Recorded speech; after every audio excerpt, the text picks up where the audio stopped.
아파트 물량은 넉넉한데 전셋값은 왜 계속 오를까라는 기사가 있어서 가져왔습니다. 보시죠. 자, 전국적으로 아파트 전셋값이 지속 상승세를 나타내고 있다. 매매 물량은 물론 이달 들어 입주 물량도 크게 늘었지만 고금리 기조가 이어지면서 임대차 시장에 머무는 무주택자들이 늘어나는 것으로 보인다라고 하고 있습니다. 예, 요게 사실상 이 밑에 기사들을 한마디로 요약해 놓은 그 글들입니다. 밑에는 이제 팩트를 나타내고 있는데, 지금 서울의 전셋값은 일주일 전에 비해서 상승폭이 확대되고 있다. 일주일 전에는 0.18%가 올랐는데, 일주일 만에. 이번 주에는, 같은 기간, 이번 주에는 0.19%가 올랐다고 하고 있습니다. 그래서 서울만 놓고 보면 24주 연속적으로 전세가가 상승하고 있다. 24주면은 약 6개월이죠, 그죠? 약 반년 정도. 그럼 올해 한 4월달부터 지금 전세가가 상승으로 턴을 했고, 그 상승세가 계속 지금 지속되고 있다 하는 이야기입니다. 근데 서울의 아파트 매매 물량은 한 달 전보다 5%가 늘었다고 합니다. 한 달 전에 74,000건이었는데 지금은 서울 아파트 매매 물량은 77,000건으로 늘어났다고 하고 있습니다. 올 초에는 약 5만 건 수준이었는데 10달 사이에 매매 물량이 54%나 증가를 했다고 합니다. 자, 여기서 아파트 매매 물량이 작년, 그러니까는 올해 초만 하더라도 매매 거래 절벽이었죠, 그죠? 거래가 안 되던 그런 시기에는 통상적으로 매매를 내놔도 거래가 안 되니까 그거를 전월세로 돌리겠죠. 그러다 보니까 전월세는 공급이 늘어나다 보니까 전세 가격이 올라갈 수가 없는 상황이 되겠죠. 그런데 그게 거래 절벽이 이제 특례 보금자리론을 출시를 계기로 해서 다시 거래가 활발하게 이루어지기 시작했죠. 금리도 이제 올해 한 3, 4월 달만 하더라도 이제 거의 금리 인상이 끝나가고 한국은 3.5%로 금리 상단을 고정한 시기가 지금 5개월 정도 되거든요. 5개월 정도. 이러다 보니까는 이제 금리 인상도 사실상 한국에서는 더 이상 올릴 수 없는 그런 분위기가 감지가 되고 있고, 그러다 보니까 매매가 늘어나기 시작했죠. 그러다 보니까는 매매 물량이 늘어나면서 전월세 물량이 줄어든 거죠. 이전에는 팔고 싶어도 안 팔리니까 그러면 전세라도 내놓자 해서 전월세 공급 물량이 늘어났었는데, 지금은 매매가 되는 상황이니까 오히려 전월세를 내놨던 매물들도 모두 매매로 돌렸다는 것들이죠. 그러다 보니까 전세는 줄어들었다. 이렇게 보시는 게 맞지 않겠는가 생각이 듭니다. 현재 한국은 주택 보급률이 102%라고 보시면 됩니다. 100% 넘었어요. 주택 보급률은. 누구나 다 지금 1세대당 1 자가를 소유할 수 있는 그런 상황이란 거예요. 그런데 자가 보유율은 60%입니다. 약 60%. 그 말은 40%는 무주택자라는 이야기예요. 40%의 전체 세대수 중에서, 우리나라 전체 세대수 중에서 60%는 자기 집을 보유하고 있고 40%는 전세나 월세를 거주하고 있다. 이런 이야기입니다.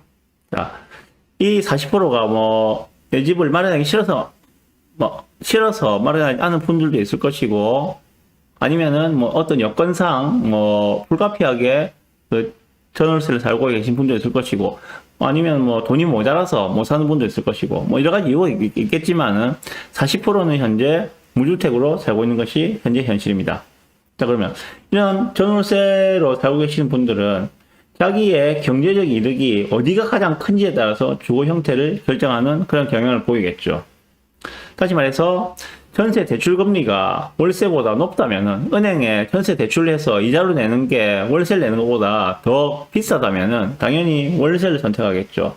그런데 전세 대출 금리가 낮은 상황이 된다면은 전세로 몰리는 상황이 나타나겠죠. 이렇게 전세와 월세를 오고 가는 그런 상황들이 반복되는 것으로 보시면 될 것 같아요. 거기에다가 이분들은 또한 내 집 마련의 대기 수요이기도 합니다.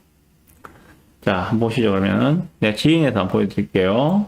지인에서 이게 지금 전국의 거래량입니다. 전국의 거래량 보시면 보이시는 거 모르겠다, 그죠? 자, 2023년도 지금 매매와 전월세 거래량에 대해서 나타내고 있는 거예요. 자, 10월달 아직 집계가 다 안 됐을 거니까 9월달 걸 봅시다. 2023년도 9월달. 자, 매매는 월 평균 매매량이 전국입니다. 전국의 월 평균 매매 거래량이 54,000건인데 9월달에 33,000건이었어요. 그럼 평균 대비해서 한 40%가 낮은 수준, 60% 정도의 매매 거래량을 보이고 있습니다. 그럼 어딘가 늘어나 있겠죠. 당연히 전월세가 늘어나 있겠죠. 보시면은 전월세 거래량은 84,500건입니다. 평균 9월달에 평균 전월세 거래량은 67,000건인데 올해 23년도에 9월달에 전월세 거래량은 84,500건입니다. 자, 일단 현재 시기는 매매 거래량보다는 전월세 거래량이 압도적으로 많다 라고 보시면 될 것 같아요. 압도적으로 많다. 평균적인 거래량을 볼 때는 매매 거래량 54,000건, 전월세 거래량 67,000건, 전월세 거래량이 약간 더 많은 수준인데 실제로 9월달에 나타난 현상은 매매 거래량 33,000건, 전월세 거래량 84,000건으로 전월세 거래량이 2배 이상 압도적으로 많습니다. 요걸 보고 또 생각할 게 많다고 생각이 들거든요. 자, 전국적으로 이런 현상이 나타나고 있는 이유가 무엇인가에 대해서 좀 생각을 해봤습니다. 첫 번째, 지금은 금리 인상 기조, 금리 인상이 계속되고 있다는 그런 금리 인상이 계속되고 진행될 거라는 그러한 생각들, 그리고 주택 시장에 대한 불확실성 때문에 매수보다는, 지금 당장 집을 사는 것보다는 임차를 더 선호하는 그러한 시장이라는 것이 바로 이 표에서 드러난다고 생각합니다.